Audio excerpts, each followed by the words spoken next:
Hey there, Russ here. Welcome back to the shop. Wanted to show this to you real quick. ROBSS by Rigid Oscillating Belt and Spindle Sander. So this is the back of it. If you remember before, I had that stupid cube, and it was my first try at it to see if it would even work. Well, let me recap here real quick. The ROBSS vacuum system for collecting the dust uses two separate chambers. When you look in the back here, it's split in half. The top half of this hose that goes in here goes off to a trough right over here underneath the tabletop, which is on the back side of the belt and drum. So, and the dust has to come over here, and then it trickles down and falls into that trough, and then the vacuum pulls it out. It really works horribly. It doesn't work hardly at all for above table vacuuming. So I wanted to eliminate that chamber. Now the other chamber goes up underneath this, and that chamber works fairly well. So I wanted to continue to use that to keep the debris from building up underneath. So in order to do that and eliminate the one and use only the lower half, I used a crevice tool that you get from all vacuums have them. It's one of the accessory tips. Long square tube, goes narrower as it gets longer. I had to cut a couple inches off to fit down in there, and it fits in there perfectly. Then I took a piece of PVC, 1.25 inches, heated it up on the end so that it fit over that adapter, and then put a piece of Gorilla Tape on it to make sure it stays connected. And so now it fits in there nice and tight, and it would take a lot to pull that out. I also had to do the same swelling up to be able to fit this hose into this pipe. So I have this small one here that goes into the 90. I have a short piece over here. I have my T. And on my T, besides this one, the other half of the vacuum then goes to this upper hose. So I've eliminated this chamber completely and moved it to all my above tabletop collection now is done from this movable chamber that sits here. It does a great job. I mean, I can't even really see any dust in the air when I get done with it now. It's the best I've ever seen this thing do for collecting dust. Long-term wise, we'll find out.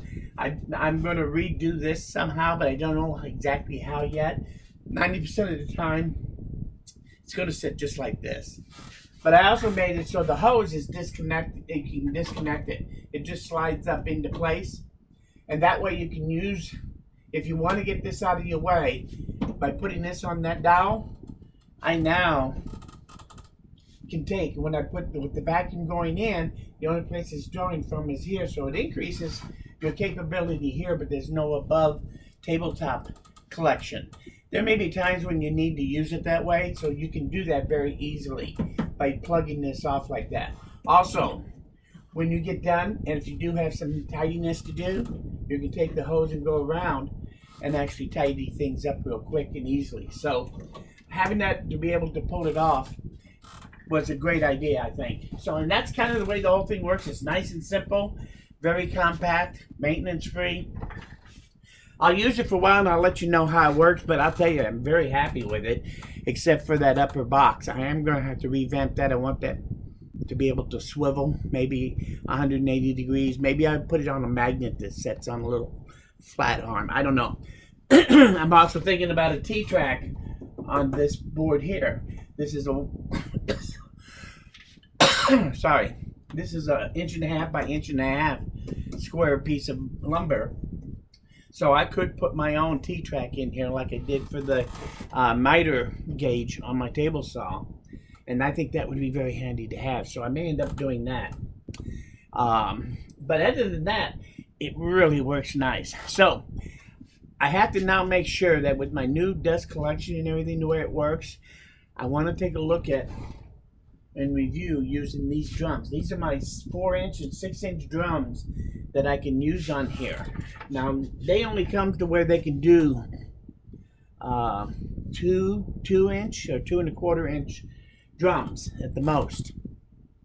But sometimes I like to have a bigger drum. So I designed this to be able to run one of those big drums. It's going up and down and everything, but it doesn't fit down below the tabletop. So I had to do some finagling to use those. Anyway, I'll revisit that with you once I look at it, because I want to see how that works with my new modified vacuum system now. So, and we'll review that together so you can get a better look at if you want to go to a bigger drum. Sometimes it's nice to have that really big drum. I probably use that 6-inch more than I do the 4-inch, but it's nice to have that on the tabletop to be able to do some critical sanding there. So anyway, we'll do that. And I also am still working on a pretty good design for a sanding jig for being able to sand circles and that sort of thing. So stay tuned. We got a ways to go with that. But I wanted to show you how well that's working now.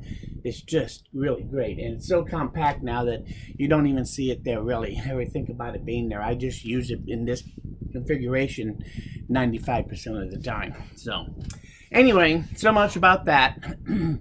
What has been going on in your shop? Anything you want to talk about? What your ideas you might have in your shop? Don't forget to leave them in the comments. I do want to mention to you that as you know, I have been giving a lot of design thoughts to my home battery backup system, where I want to use a 6 kilowatt inverter, pure sine wave, an all-in-one box, and then use server rack batteries in conjunction with that to give me the power. But I want my system to be portable and be able to just plug it into an outlet just like you would a generator to be able to power the whole house. So instead of plugging my generator into that same outlet, I could plug this portable wagon on the cord of it and plug it in, and then the house runs off that battery system instead of off the generator. A little quieter. And it'll have solar capability to be able to charge it up.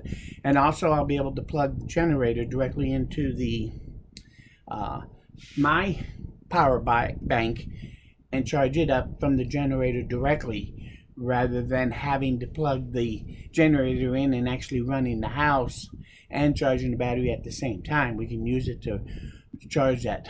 So anyway, but I was thinking, this thing is already, it's going to have, basically, it's going to cost me probably $6,000 to do this thing.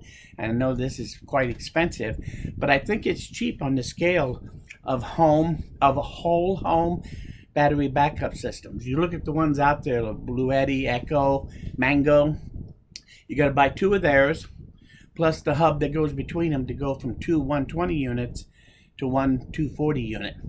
And usually the amount of electric power, the power storage, is really kind of minimum. Also, they're not really expandable by much, if at all. You can add some battery power to them by buying their batteries, but those batteries are quite expensive, and you're not getting near as much in battery power as you get from a server rack battery, dollar for dollar for the kilowatt. So it's easy to expand this system when I get done, and it'll all be on one simple little cart. To start with, I'll have 3 batteries and one LV6048. So that means that it'll run off the 48-volt batteries, and it'll put out 6 kilowatts of split phase power, which means it'll run 240 to run the house, and it'll be enough to run 30 amps. So think about running your house off a 130 amp breaker. Could you do it? Yeah, you can in a pinch, believe it or not. You just have to play with the circuit breakers, which one to have on when you're doing some things, like the well pump.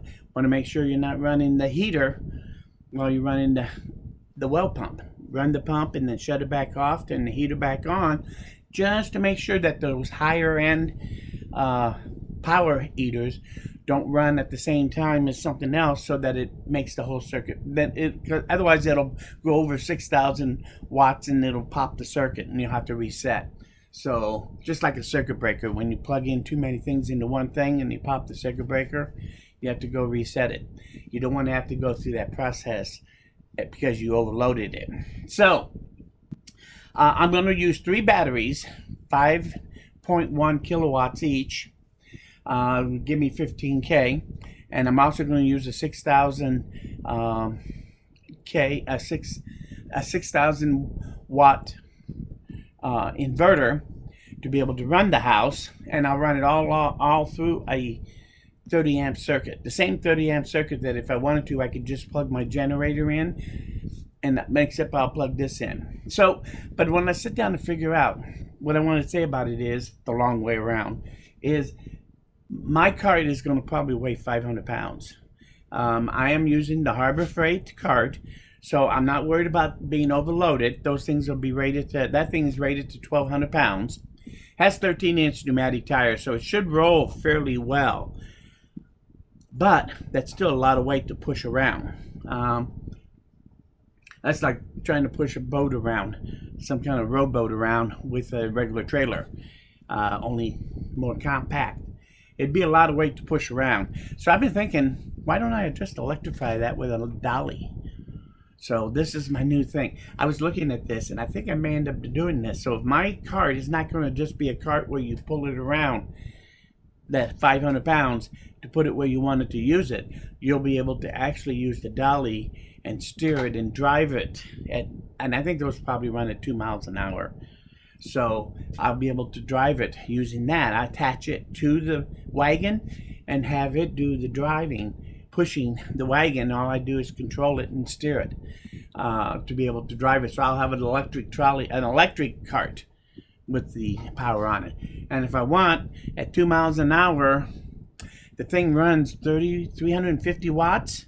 So I ought to be able to go, if my math does correctly, I ought to be able to go in excess of 80 miles if I sit down on it and just take off on it before I run out of battery with 3 batteries on there. So, not that I would use it for that, but you could.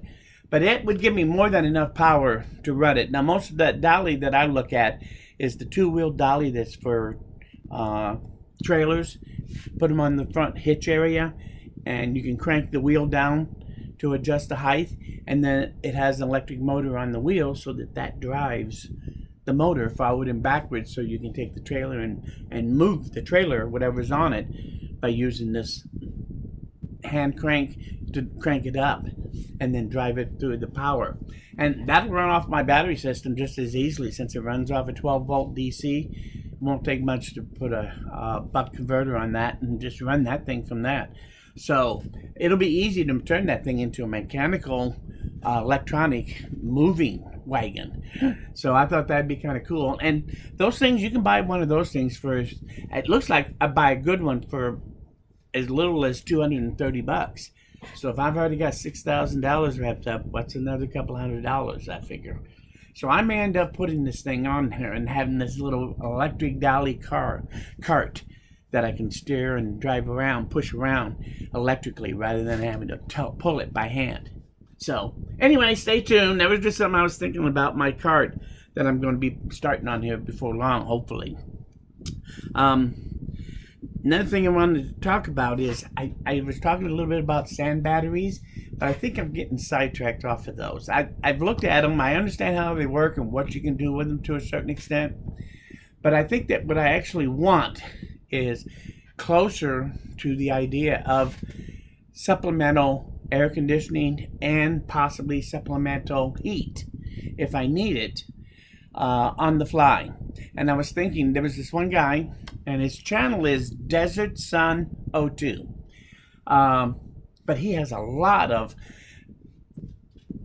where he creates a lot of AC units, just self-contained, where you dump ice in a cooler type of thing and you run the fan across it. But he's gotten very sophisticated. He's got one that he's got designed that uses heat exchangers, and you fill the system up with the water. One heat exchanger goes into ice water, so the heat transfer to that heat exchanger, it's self-contained inside this heat exchange, both heat exchanger from the water in the tank. So you can keep it transfer going, and your ice will last a huge time longer from what I can see. So I can actually use ice packs, drop them in the refrigerator for 3 or 4 hours, run on a new set for 3 or 4 hours, and so by rotating these things, I can get constant air conditioning out of this unit that'll run off of 12 volts. So I should be able to run this thing with fans and all for days off of. I could even do a 100 amp hour battery and probably run it for several hours without any problem. So it's something I've been looking at. I really like his designs on that. You got to look at them to see what I'm thinking. But what I was thinking about is taking that unit and taking that heat exchanger. He said you could take one and put the heat in hot water, and that would give you heat out of this thing. So it got me to thinking, well, that'd be a good way to heat my house. Actually, when the power is off, I could take that heater, put a big pot on my stove to boil water, set that tank down in there, and let that tank exchange the water through a hot water, boiling water on my stove, one pot, and I should be able to generate a lot of heat out of that way, instead of using, he'd make some of them with the electric heating element, and those things run 350, 450, they run a lot of watts, so it takes a lot of electrical power to run it that way. But if I do my heating, rather than from electric heating probes, if I do my heating from my stovetop, then I could get a perpetual heater that puts out warm air because it's putting out warm water, and only on one small flame on my stove once I bring it up to the heating temperature. So I think something like that might work, and it would give you a quick, easy unit that you could set down near your stove, put a pot up there and fill it with water, and then run this whole thing off of the natural gas will be the heating part, and a 12-volt battery would be running, a 12-volt battery run the fan and the water pump, so that it would all be self-contained. Anyway, these are my thoughts I'm having about supplemental heat, because somebody asked me, what do you do if you don't have this heat or that heat? And quite honestly, those are challenges that I think about.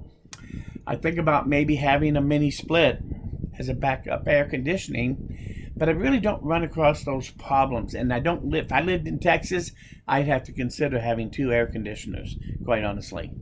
But something I could run off the solar if I had to. My system, I could never run my solar off. It would take a lot and very expensive to run my air conditioner, quite frankly, for any length of time. Especially, it would take a lot of battery power. So it's not a real practical solution, and I think that under normal circumstances, I can get by without the air conditioning for a period of time without any problem. Even as hot as it's been, you just keep them fans real close and do a lot of cold showers and you'll be fine. So air conditioning is a nice convenience, but when things get rough, you just learn to adapt. And so anyway, these are my thoughts about heating the place. Heating is different than cooling off, though. And warming that house up in the wintertime could be a possible challenge if I can't get the furnace to actually work. And I don't know for sure if I have enough wattage to run that heater or not till I get it going and try it. So I could end up having to figure out an alternative heating source past my regular furnace on an outage, if it comes to that. Anyway, I was just kind of thinking about that. I think that's about all I was thinking about. Well, actually, there's one more thing. I was thinking about my dogs, and I just don't know if you know this or not, but it's just amazing. And I think a dog is such an important thing to have in a family. They are just wonderful companions. They are very safe and protective of children. If you have children, most dogs will help if there is something wrong. They won't necessarily help the masters defend and help them in the pinch, but dogs tend to want to help little babies. So with little children, they do tend to jump in.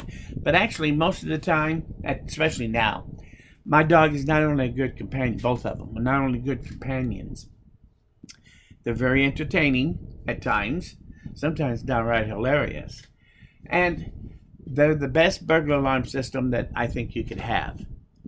Because if something is going on before it gets to the house, I already know it because of the dog. So they are wonderful to keep around, if for no other reason, for a nice burglar alarm. Don't depend on them to do the attack thing, because a lot of dogs inherently will not attack. They'll actually run and hide. So I don't depend on my dogs to actually physically protect us in a pinch. That'll be my job, apparently, or hers. But giving us a fair warning, that they do, and they do that very, very well. So if there's something going on, we can find ourselves getting prepared for whatever we think might be going on. So having a nice alarm system, dogs for that are the best way to go as far as I'm concerned. So if you're a cat lover, I understand it, because you know who is too. She never owned a dog until we got together, and then I got the first dog. That was Annie, and that's the first dog she's ever had. She's changed her opinion about dogs now, and she has also learned between the two of them, because those two are as different as night and day, and she's starting to see that a lot too, how they're so different. Dogs are different. Sometimes you don't even know what you got if you get a puppy. You don't even know what you're going to get when they grow up. So, and believe me, I see that already between these two as they're growing up, as to which one is doing what and where their strengths are. So they are fun. If you don't own a dog, you are missing out on one of the real special things in life that you can enjoy, just the little moments that you get. So I do appreciate those little moments, just like the big moments. And you know, as we get older, they're even much nicer to have around, even though they can be demanding at times. They're well worth it. So anyway, I do love my dogs to death. I don't know if you have any pets. I always like to think, though, that everybody out there that knows how to handle a dog does do it right, because they do need your attention too, just as much as they need your water and food. When you have to feed them and water them, they do need that attention. So don't be afraid to let your dog be part of your family. Anyway, so much for my rambling. I probably rambled on too much. I actually only came on to talk about that thing, and of course I got carried away and started rambling. So anyway, thanks for coming by. If you made it this far, if you learned something here, you like this video, hit that like button. Lets me know that I'm doing something right. Most importantly, though, please come back again, because I'm nowhere near done. Thanks, and we'll see you guys again very soon.